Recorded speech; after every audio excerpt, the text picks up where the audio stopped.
ॐ विष्णुपादमिह कृष्णकृपैकमूर्तिं शब्दे परे च निपुणं जगदेकबन्धुं स्नेहार्धमिष्टचरणं वरदं नतानां तं शिलभक्तिकुसुमश्रवणं प्रपद्ये।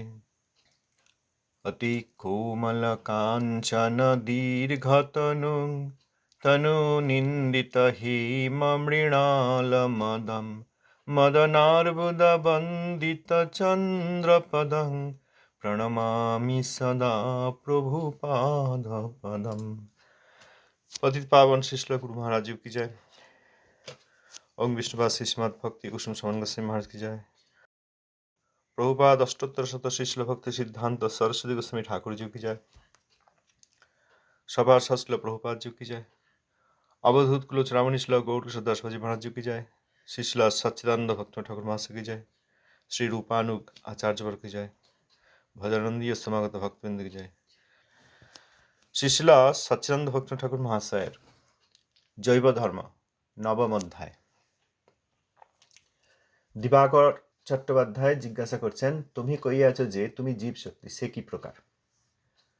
যখন শ্রী অদ্বৈত দাস বললেন যে আমরা শ্রী রাধিকার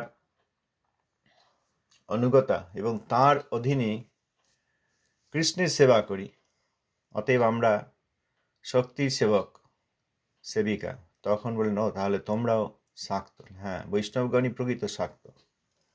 প্রাকৃত জগতের লোক বহিরঙ্গা মায়াদেবীর পূজা করে অন্নাবিলাস বিভিন্ন জিনিস চেয়ে নেন, অতএব তাঁরাও শাক্ত, তবে তাঁরা বৈষ্ণব নন। অতএব বৈষ্ণব ও শাক্তের মধ্যে আমরা কোনো ভেদ করি না। যেদিন বহিরঙ্গা মায়াদেবীর কৃপা হবে সেদিন তাঁরাও শুদ্ধভাবে ভগবত ভজন করবেন এবং যোগ মায়ার অধীনে কৃষ্ণ সেবা করবেন।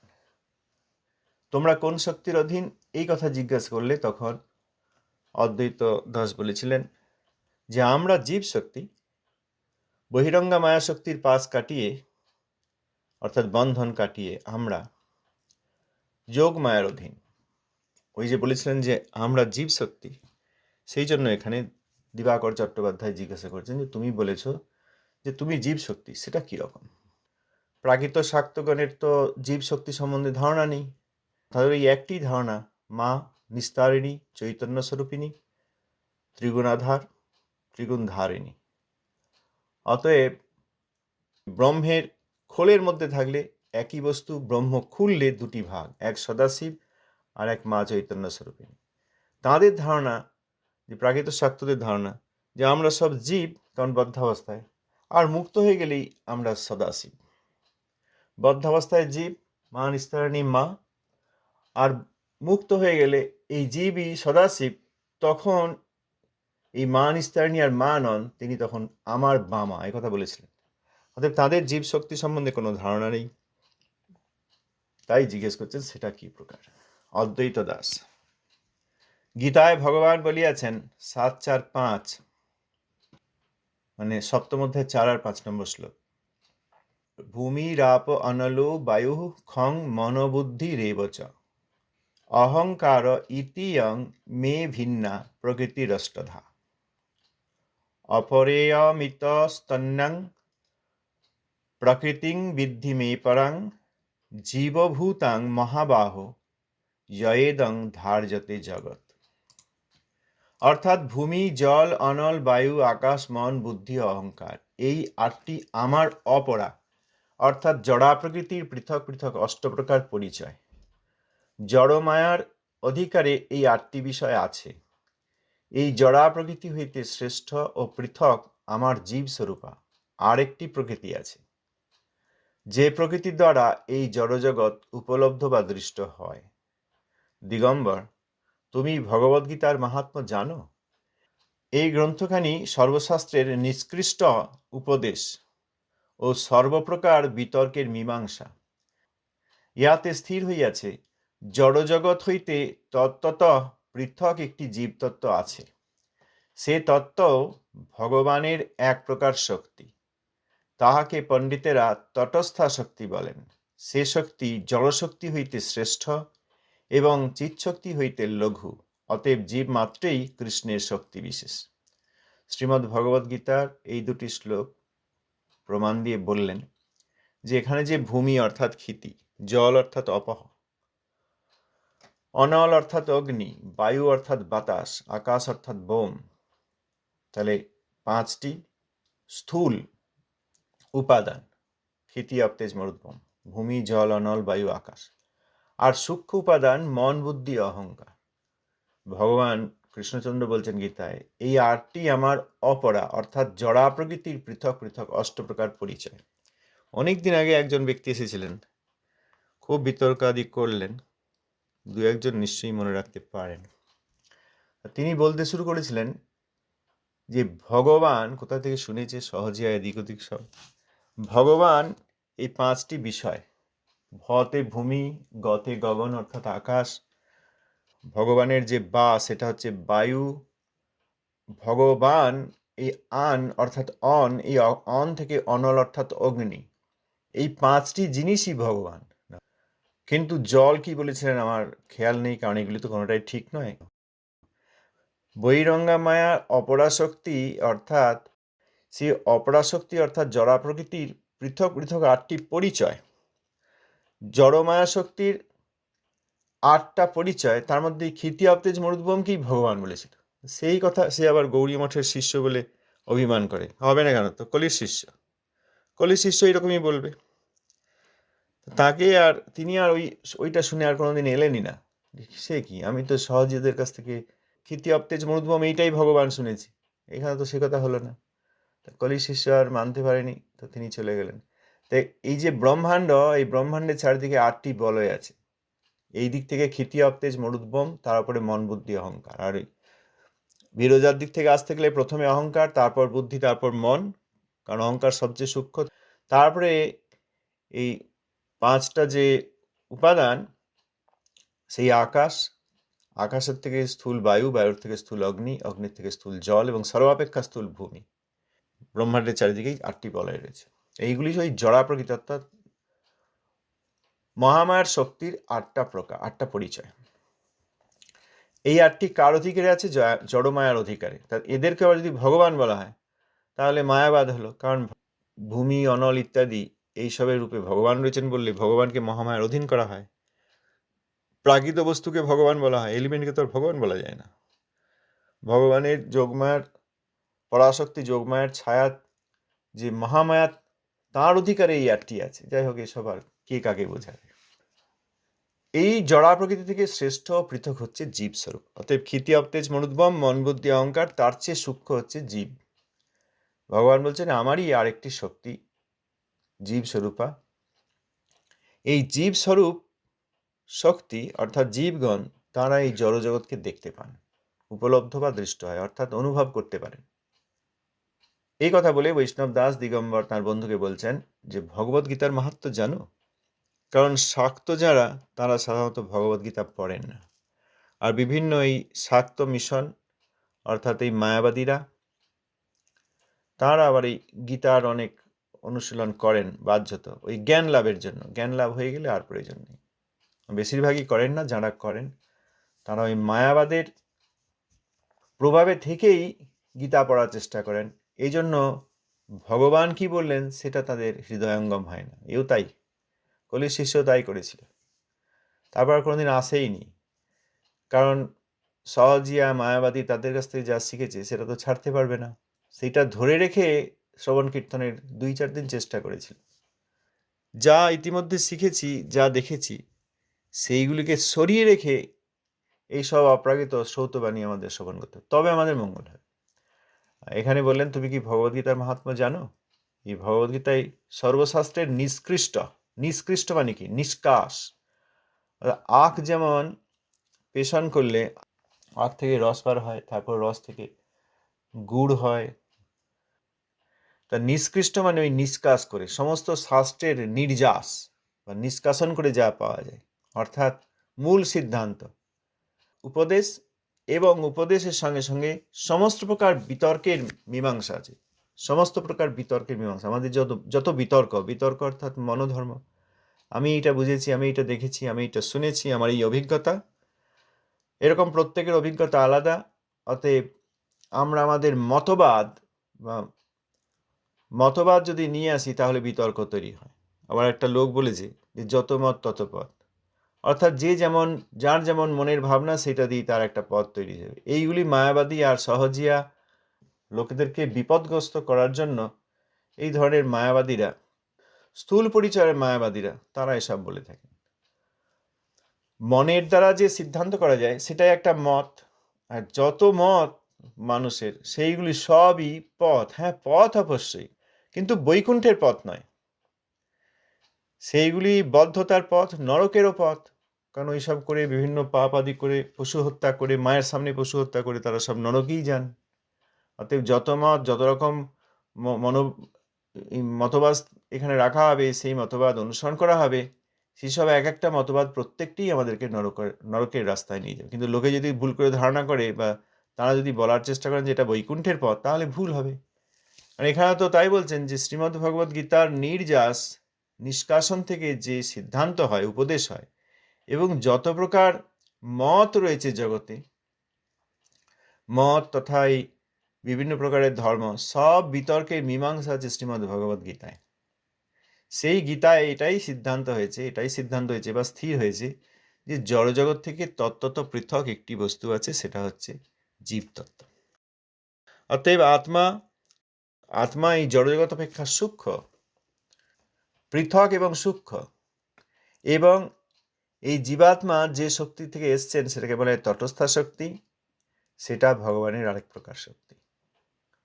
তটস্থা শক্তি জড় শক্তি থেকে শ্রেষ্ঠ, কিন্তু তটস্থা শক্তি থেকে উদ্ভূত জীবগণ, তাঁরা এক একটি আত্মা, প্রত্যেকে ক্ষুদ্র।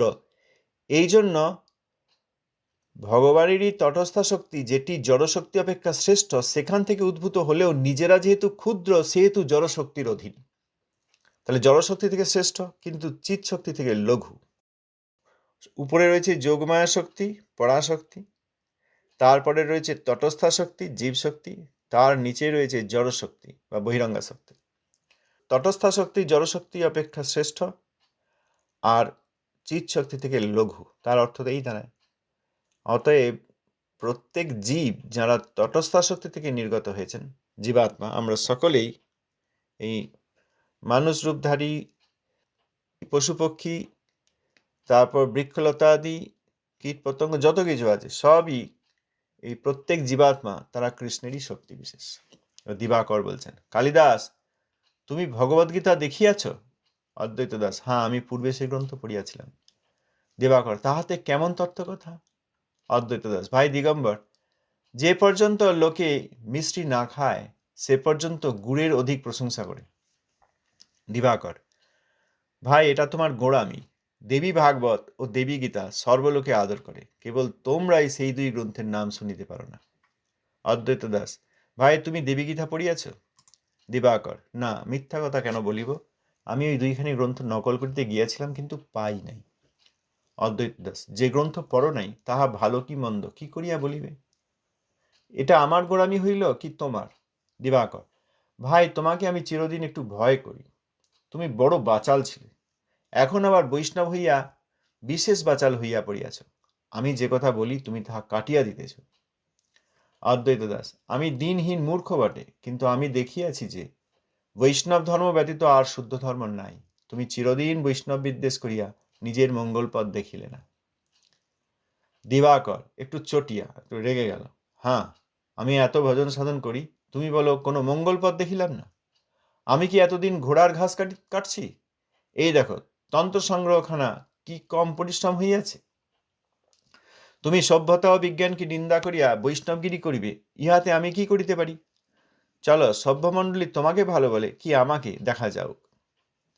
অদ্বৈত দাস মনে মনে, কুসঙ্গ ঘোচে ভালোই, অর্থাৎ গেলেই ভালো।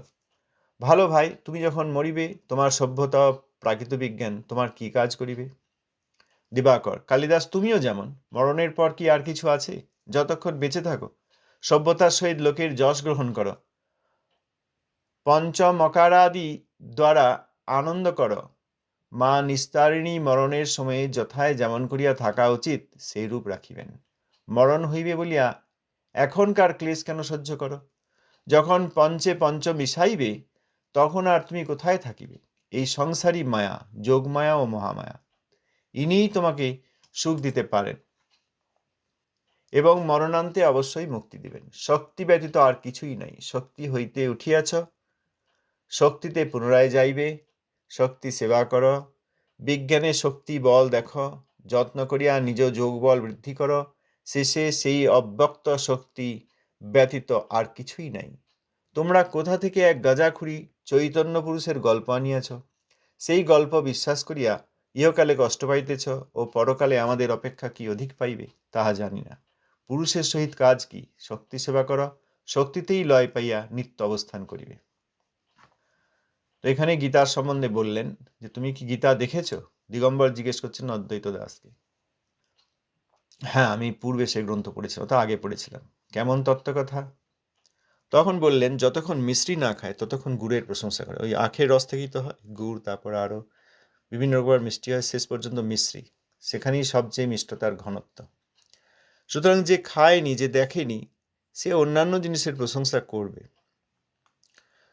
কিন্তু মিষ্টি স্বরূপা অর্থাৎ সব কিছুর সার, নির্যাস, নিষ্কৃষ্ট যে ভগবদ্গীতা, তাঁর সিদ্ধান্ত বুঝতে পারবে না। এই কথা বললে তখন দিবাকর বলছেন তোমার গোঁড়ামি। গোঁড়ামিটা সবাই বলে, বৈষ্ণবদেরকে খুব গোঁড়া, এই আমাদের গ্রামেও সব শুনতাম, উনি খুব গোঁড়া।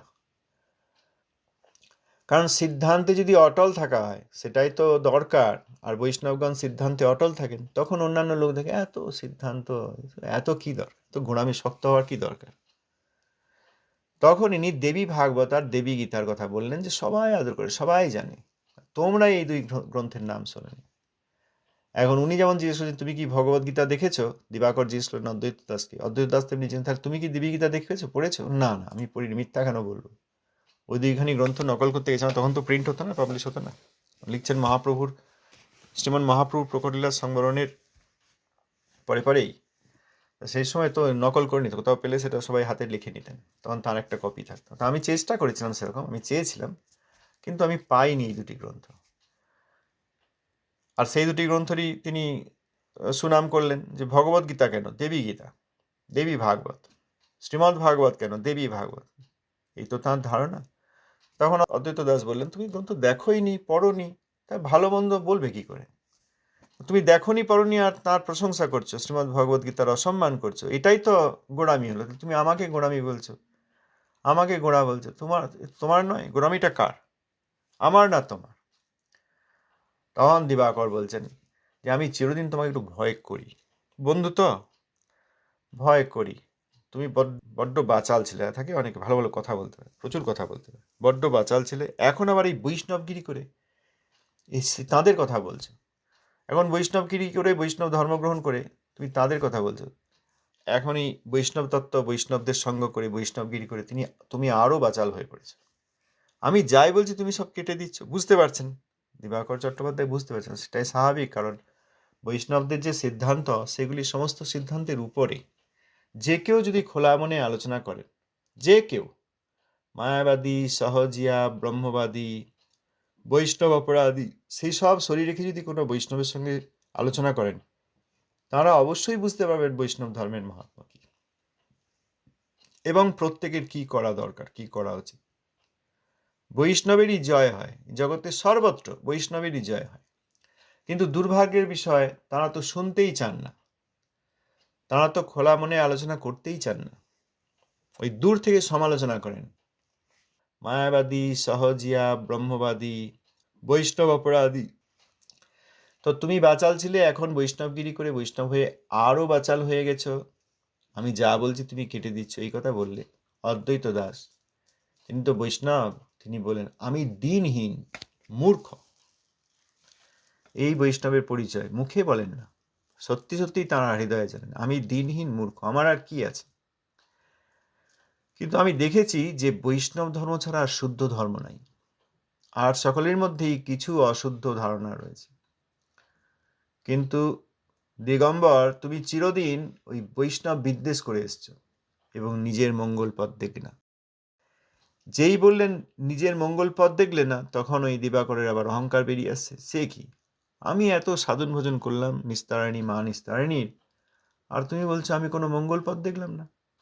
আমি তাহলে এতদিন কি করছি? রেগে গেছে, ওই জন্য বলছি ঘোড়ার ঘাস কাটছি, এটা বাংলায় কথা আছে। অতএব এত হীন কাজ করছি, আমার এই মা নিস্তারিণীর সাধন ভজন তুমি দেখতে পাচ্ছ না, কোনো মঙ্গল হবে না, আমার মঙ্গলের পথ দেখলাম না। তখন তিনি যে এই বইটি লিখেছিলেন তন্ত্র সংগ্রহ, বিভিন্ন তন্ত্রের থেকে সব সিদ্ধান্ত আদি নিয়ে তিনি একটা বই লিখেছেন, সেই বইটা দেখিয়ে বললেন এই দেখো তন্ত্র সংগ্রহ। এইখানে লিখতে কি কম পরিশ্রম হয়েছে? জানতে হয়েছে, তন্ত্রের সব বই পড়তে হয়েছে, পড়ে সিদ্ধান্ত, সেখানকার সিদ্ধান্ত তার মতো করে তিনি বুঝেছেন, প্রকৃত সিদ্ধান্ত বোঝেন নেই, তার মতো করে তিনি বুঝেছেন, এবং এই তন্ত্র সংগ্রহ করে লিখে। অনেকেই এরকম করে, সিদ্ধান্ত সব লিখে রাখার চেষ্টা করে, শ্লোক লিখে রাখার চেষ্টা করে। আর তুমি সভ্যতাকে নিন্দা করবে, বিজ্ঞানকে স্বীকার করবে না, বিজ্ঞানকে নিন্দা করবে, আর বৈষ্ণবগিরি করবে। আমি কি করতে পারি? তা চলো সভ্যমণ্ডলীর সঙ্গে তোমার আর আমার কথা হোক, তারা দেখুক তারা কাকে ভালো বলে, আমাকে না তোমাকে। অদ্বৈত দাসের তো এসব প্রয়োজন নেই, ছোটবেলার বন্ধু এসছেন তাই কথা বলছেন, যদি তাঁর কিছু উপকার করা যায়। কিন্তু এই তর্ক বিতর্ক করে এখন এবার লোকজনদের কাছে ডেকে নিয়ে যেতে, সভ্যমণ্ডলী অর্থাৎ বৈষ্ণবদের নয়, বৈষ্ণবদেরকে তো এই প্রাকৃত স্বার্থ সভ্যই মনে করছে না। তোমরা কি বসন পড়ো, কি খাও, কিরকম কথা বলো, সভ্য সমাজে তোমাদের কোনো স্থান নেই, সভ্য সমাজে বসার যোগ্যতা নেই, সভ্য সমাজে বসার যোগ্যতাই হচ্ছে সভ্যতা। অতএব সভ্য সমাজের কাছে চলো, অর্থাৎ ওই ধরনের ব্যক্তিদের কাছে চলো, তখন তারা বলে দেবেন তুমি ভালো কি আমি ভালো। তাই এতে অদ্বৈত দাস বিরক্ত হলেন, এই কুসঙ্গ চলে গেলেই ভালো, শুনবে না, মঙ্গল নেবে না, আমার সময় নষ্ট করার কি প্রয়োজন, হরিনাম করতে হবে, হরিভজন করতে হবে। বলেন ভালো ভাই, তুমি যখন দেহত্যাগ করবে তখন তোমার সভ্যতা ও প্রাকৃত বিজ্ঞান তোমার কি কাজে আসবে কোনো? এই জগতের সভ্যতা, এই যে শঠতা, আর হৃদয়ের মধ্যে যেসব আমাদের প্রাকৃত ধারণা আছে সেগুলি লুকিয়ে রেখে, কাম ক্রোধ আদি লুকিয়ে রেখে বাইরে ভালো ভালো কথা বলা, লোকরঞ্জনমূলক কথাবার্তা বলা, লোকরঞ্জনমূলক বস্ত্রাদি পরা, ভালো ভালো বসন পরা, সভ্য হওয়া, এই কি কাজে আসবে তোমার মৃত্যুর সময়? তখন দিবাকর বলবে তুমিও তো মরবে, তুমিও যেমন, মরণের পর কি আর কিছু আছে নাকি? যতক্ষণ বেঁচে আছো সভ্যতার সঙ্গে, লোকের সঙ্গে সম্মান নাও, প্রতিষ্ঠা নাও, এই যে প্রতিষ্ঠা, যশ নাও, যশ নাও মানে কি? লোকের সম্মান নাও, অর্থাৎ সেই রকম ধরনের কাজ করো, পঞ্চমকারাদির দ্বারা আনন্দ করো। পঞ্চমকারাদি মানে এই যে পাঁচটা ইন্দ্রিয় আছে, চক্ষু কর্ণ নাসিকা জিহ্বা ত্বক, আর তাদের যে তন্মাত্র আছে, এই পাঁচটি ইন্দ্রিয় দ্বারা পঞ্চ তন্মাত্র ভোগ করো। আমাদের পাঁচটা ইন্দ্রিয় অর্থাৎ চক্ষু কর্ণ নাসিকা জিহ্বা ত্বক আর শব্দ স্পর্শ রূপ রস গন্ধ, এইগুলি পাঁচটা ইন্দ্রিয় দিয়ে আমরা গ্রহণ করি। ক্ষিতি অপ্তেজ মরুদ্গম, এই পাঁচটি উপাদান দিয়ে তৈরি বিভিন্ন বস্তু, তার শব্দ, তার রূপ, তার স্পর্শ, রস, গন্ধ, এইগুলি আমরা আমাদের এই পাঁচটি ইন্দ্রিয় দিয়ে গ্রহণ করি। এই কথা বলেছেন পঞ্চমকার। আনন্দ করো। ও মরণের সময় মা নিস্তারিণী ঠিক যেখানে যেমন করে রাখলে ভালো হয় সেরকম করবেন, রেস্ট ইন পিস হয়ে যাবে তখন। এখন মরণ হবে বলে এখন থেকে ক্লেশ সহ্য করার কি প্রয়োজন? তা তো বটে, কবে মরবো, কি পরলোকে আছে না আছে আমরা জানি না। এখন থেকে এই ভালো না খেয়ে, ভালো না পড়ে, ভালো না থেকে, সভ্য সমাজের সঙ্গে না মিশে, অসভ্যের মতো হয়ে তোমরা কি পাচ্ছ? যখন পঞ্চে পঞ্চ মিশাইবে, অর্থাৎ এই ক্ষিতি অপ্তেজ মরুদ্গম দিয়ে তৈরি পাঁচটি উপাদান দিয়ে তৈরি শরীর, এই পঞ্চ উপাদান ক্ষিতি অপ্তেজ মরুদ্গমে মিশে যাবে, তখন আর তুমি কোথায় থাকবে? সংসারটাই তো মায়া, যোগমায়া মহামায়া। এখন যোগমায়া শব্দটা যোগ করেছেন, কারণ ইনি যে বললেন যোগমায়া পরাশক্তি, সংসারী মায়া, যোগমায়া মহামায়া মানে সবই একই। সংসারটাই মায়া, সেই মায়াই যোগমায়া, সেই মায়াই মহামায়া। অতএব ইনি পরাশক্তির কথা ধরতেই পারলেন না, সংসারটাই তো মায়া। মা নিস্তারিণী ঠিক যেখানে যেমন করে রাখলে ভালো হয় সেরকম করবেন, ইনি তোমাকে সুখ দিতে পারেন। মরণের পর অবশ্যই মুক্তি দেবেন, আর মুক্তি দিলে জীব শিব হয়ে যাবে। শক্তি ছাড়া আর কিছু নাই, শক্তি থেকেই এসেছো, আবার শক্তিতেই পুনরায় মিশে যাবে। এখনই বর্তমানেই সংসারের মায়াতে রয়েছে মাত্র, অতএব শক্তির সেবা করো। বিজ্ঞানের শক্তি বল আছে, দেখো, যত্ন করে নিজের যোগ বল বৃদ্ধি করো, ও এক ধরনের যোগ। শেষে সেই অব্যক্ত শক্তি ছাড়া আর কিছুই নাই, অর্থাৎ এই মহামায়া ছাড়া আর কিছুই নেই, মা নিস্তারিণী ছাড়া কিছুই নেই। কোথা থেকে এই গাঁজাখুরি চৈতন্য পুরুষের গল্প? এখানে চৈতন্য পুরুষ অর্থাৎ এই যে বললেন যে ভগবান আর ভগবানের শক্তি, শক্তিমান আর শক্তি, এই শক্তিমানকে চৈতন্য পুরুষ বলেছেন, সেই জন্য বলছেন চৈতন্য পুরুষের গল্প নিয়ে আসো। গাঁজাখুরি, ওনার কাছে দিবাকরের কাছে গাঁজাখুরি মনে হচ্ছে। সেই গল্প সব বিশ্বাস করে এখন তো ভালো খাও না, ভালো পড়ো না, বাড়িও ছেড়ে দিয়েছো, এখানেই আখড়ায় রয়েছো, তার কাছে তার ধারণায়, আর হরিনাম করছো, ঠিক খাওয়া দাওয়া নেই, ঠিক পোশাক পরিচ্ছদ নেই, সভ্য জগতের সঙ্গে মেশা নেই, সম্মান পাচ্ছ না, প্রতিষ্ঠা পাচ্ছ না, যশ পাচ্ছ না জগতের কাছে, এই সব কষ্ট করছো, পরকালে আমাদের চেয়ে বেশি তুমি কি পাবে? সবাই তো সেই শক্তিতেই মিশিয়ে যাব। পুরুষের সঙ্গে কাজ কি? ওই মা নিস্তারিণী সেবা করো, শক্তির সেবা করো, শক্তিতেই লয় পাইয়া নিত্য অবস্থান করিবে। অদ্বৈত দাস তখন উত্তর দেবেন, ভাই তুমি জলশক্তি লইয়া মুক্ত হইলে। এই বিষয়ে আমরা শ্রী শ্রী নৃসিংহদেবের আবির্ভাব তিথি, অতএব ভক্তি এবং ভক্তের বিঘ্ন বিনাশক ভগবান শ্রী শ্রী নৃসিংহদেব লক্ষ্মীপতি, প্রহ্লাদ মহারাজের ঈশ্বর প্রহ্লাদেশ, তিনি আমাদের প্রতি প্রসন্ন হন, এই প্রার্থনা করি। তাঁর তিথির জয় হোক, তাঁর আবির্ভাব তিথির জয় হোক, এবং তিথি পালনকারী সমস্ত ভক্তবৃন্দের জয় হোক। ধন্যবাদ।